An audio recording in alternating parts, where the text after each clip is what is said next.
السلام علیکم ورحمۃ اللہ وبرکاتہ۔ الغواسیون کے ساتھ آپ سب کو خوش آمدید۔ آج کا ہمارا موضوع ہے کرامات۔ اولیاء اللہ سے کرامات بکثرت سرزد ہوتی ہیں۔ کرامات کیا ہوتی ہے؟ کرامات دراصل اللہ تعالیٰ کی طرف سے ایک خصوصی عطا ہوتی ہے، ایک خصوصی طاقت، ایک معکوف الفطرت واقعہ جو کہ عام انسان کے عقل و قوت سے باہر ہوتا ہے، وہ اپنے برگزیدہ بندوں سے ظاہر فرماتا ہے، اور عام لوگ اور عوام الناس اس کو کرامت کہتی ہے۔ یہ عوام الناس میں اللہ کے برگزیدہ بندوں کی نشانی کے طور پر مشہور و معروف ہے، چونکہ بر صغیر پاک و ہند میں اولیاء اللہ بکثرت آئے ہیں اور برگزیدہ ہستیاں بکثرت ہیں، ہزاروں میں ہیں، تو ان کی کرامات کی تعداد بھی لاکھوں میں بیان ہوتی ہے، اور تواتر سے یہ واقعات عوام الناس کے درمیان مشہور ہوتے ہیں اور لوگ بیان کرتے رہتے ہیں۔ جہاں بھی آپ جائیں گے وہاں آپ کو کسی ولی، بزرگ اور برگزیدہ ہستی کی کرامات کے واقعات لوگ آپ کو بیان کرتے ہوئے ملیں گے۔ البتہ بعض لوگ ان کو افسانوی کہانیاں قرار دے دیتے ہیں۔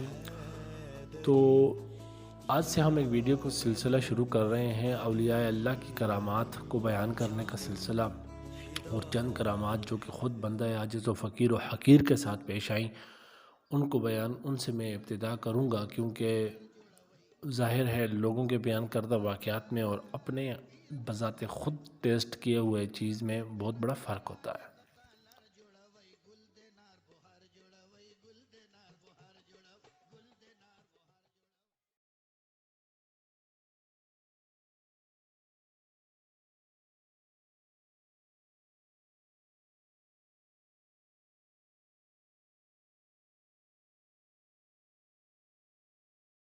کیونکہ لوگوں کا بیان کردہ مبالغہ آرائی بھی ہو سکتی ہے، محض افسانہ بھی ہو سکتا ہے، یا کسی کی سمجھ کی کوتاہی بھی ہو سکتی ہے، کچھ بھی ہو سکتا ہے۔ آپ اس پہ اس طرح یقین نہیں کر سکتے، لیکن جو چیز خود آپ کے ساتھ ظہور پذیر ہوئی ہو تو وہ بلا شبہ وہ پھر حقیقت کا درجہ کم از کم آپ کے لیے رکھتی ہے، آپ اپنی سند پر اس کو بیان کر سکتے ہیں۔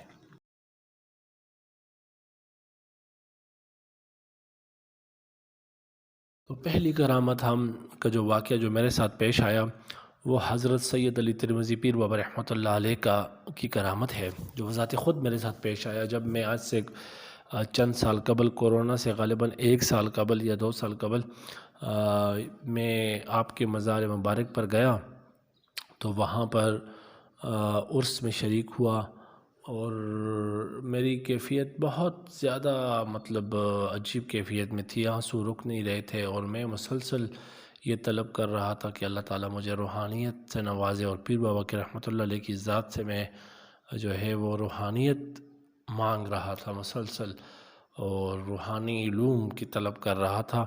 تو بہرحال وہاں پر بہت شدت سے گریہ جاری تھا، میرے اوپر گریہ رہا، اور رات کو قوالی تھی۔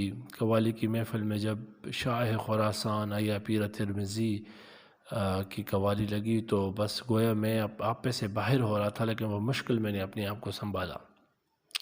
بہرحال رات کو میں نے عجیب و غریب خواب دیکھے جن کو میں بیان کرنا مناسب نہیں سمجھتا کہ ہر ہاس و عام سے ان کو بیان کیا جائے۔ تو بہرحال میں صبح اٹھا تو میرا ویٹ مجھے 50% محسوس ہوا، کہ میں اتنا ہلکا ہوں کہ جیسے اگر 60 ہوں تو 30 kg میرا ویٹ ہو گیا ہے، بالکل لائٹ محسوس کر رہا تھا۔ پھر مجھے لگا کہ اگر میں نے یہاں پر مزید وقت گزارا تو میں دنیا اور مافیا سے بالکل بے نیاز ہو جاؤں گا، اور میں بالکل بس کسی اور دنیا میں چلا جاؤں گا، اس لیے مجھے اب یہاں سے فوراً نکلنا چاہیے۔ تو میں نے پیر بابا کا سلام کیا، اور لوگوں نے منع کیا کہ 1 بجے 1:30 بجے دعا ہوگی، آپ دعا کر کے جائیں، اور اس کی اختتامی دعا ہوگی، تقریب میں شریک ہوں۔ مگر میں نے یہ دیکھا کہ عرس کی اختتامی دعا تک اگر میں انتظار کرتا ہوں تو پھر مسئلہ میرا خراب ہو جاتا ہے، کیونکہ میں مزید وقت جتنا گزاروں گا تو مجھ پہ جنون کی کیفیت بڑھ جائے گی۔ تو میں وہاں سے بہرحال بھاگا، اور میں نے پیر بابا رحمۃ اللہ علیہ سے رخصت لی اور کہا کہ بس میں ایک بار آپ کے دربار پر آ گیا، اور آئندہ میں کبھی بھی آپ کے دربار پر نہیں آؤں گا۔ اور میری کیفیت ایسی تھی کہ بس توبہ استغفار میں نے کی کہ بس میرے لیے کافی ہے ایک بار آنا۔ بہرحال جب وہاں سے میں سواڑی اڈہ سے بیٹھا سوابی اڈہ پر جب میں اترا تو میرے دل کی کیفیت مکمل چینج ہو چکی تھی اور میرا دل بنیر میں رہ گیا تھا اور میں سوابی میں پہنچ گیا تھا۔ پھر میں یہ سوچ رہا تھا کہ اب مجھے بنیر جانے سے کوئی کیسے روکے گا، اب تو میں خود کو بھی نہیں روک پاؤں گا کیونکہ میرا دل وہاں پر رہ گیا تھا اور میں سوابی میں پہنچ گیا تھا۔ پھر میں آیا سوئی گیس SNGPL کا کام جاری تھا ان دنوں، یہ موٹر وے ہزارہ موٹر وے کا کام لگا ہوا تھا جو ایبٹ آباد کے پاس ٹنل ہے، یہاں پر بہت زور و شور سے کام ہو رہا تھا اور یہاں بہت سے گھر جو تھے ڈیمالشڈ ہو گئے تھے، موٹر وے میں آ گئے تھے۔ تو ان ڈیمالش گھروں کا ہم سروے کر رہے تھے کہ ان لوگوں نے جن کے گھر ڈیمالش ہوئے ہیں موٹر وے میں، انہوں نے کہیں اور اگر اپنا گھر بنا لیا ہے تو ہم ان کو وہاں پر گیس کا میٹر لگا کے دیں۔ بہرحال اسی سروے کے دوران میں ایک اونچے ٹیلے پر کھڑا تھا، میرے سپروائزرز اور میرے جو PLAs تھے وہ سروے کر رہے تھے، لوگوں سے پوچھ رہے تھے، ڈیٹا کلیکٹ کر رہے تھے۔ اس دوران ایک ملنگ دور سے ظاہر ہوا جو کہ بعد میں پتہ چلا کہ کوہستانی ملنگ ہے اور پنج پیروں کی زیارت پر جو ہے وہ جھاڑو پھیرتا ہے۔ تو جیسے ہی نظر اس کی مجھ پہ پڑی، غالباً اس کے اور میرے بیچ میں ایک 70 یا 80 میٹر کا فاصلہ ہوگا، تو جیسے ہی اس کی نظر میرے اوپر پڑی تو ایک دم اس نے نعرے شروع کر دیے، پیر بابا پیر بابا پیر بابا۔ یاد رہے کہ اس وقت بھی میری دلی کیفیت یہی تھی کہ میں پیر بابا میں بیٹھا ہوا تھا اور میں پیر بابا کے نغمے گنگنا رہا تھا کہ یا شاہ خراسان یا وکیل ترمذی قوم در تزاری بابا قوم در تزاری۔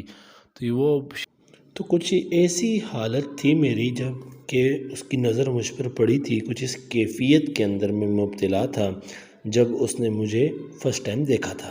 تو غالباً اس نے میری یہ کیفیت جان لی اور میرے اندر پیر بابا رحمۃ اللہ علیہ کا ذکر اس نے دیکھ لیا، کشف کر لیا۔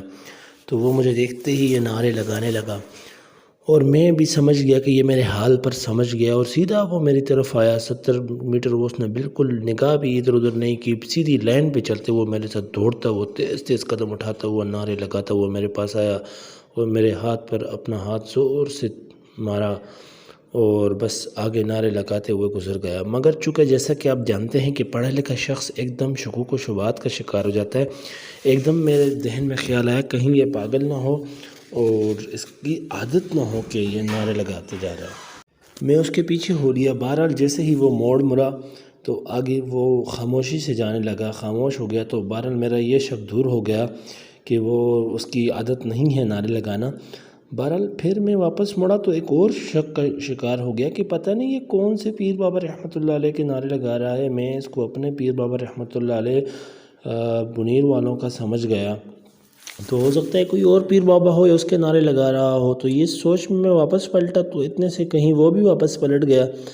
تو اس نے مجھے دیکھا تو اس بار اس نے نعرہ چینج کر لیا اور چینج کرتے ہوئے اس نے اپنے نعرے کو تبدیل کیا اور یہ اس نے کہنا شروع کر دیا، ایک ہاتھ کی انگلی اٹھا لی، بنیر کی طرف کر لی، تو ابھی اس نے کہا بنیر پیر بابا، بنیر پیر بابا کے نعرے لگائے اور میرے پاس سیدھا دوڑتا ہوا آیا اور میرے ساتھ کھڑے سرویر کو کہا کہ تو نہیں جانتا کہ میں کیا کہہ رہا ہوں، یہ جانتا ہے کہ میں کیا کہہ رہا ہوں۔ تو بہرحال یہ کہہ کر وہ چلا گیا اور مجھے شک گزرا کہ یہ کوئی جاسوس نہ ہو۔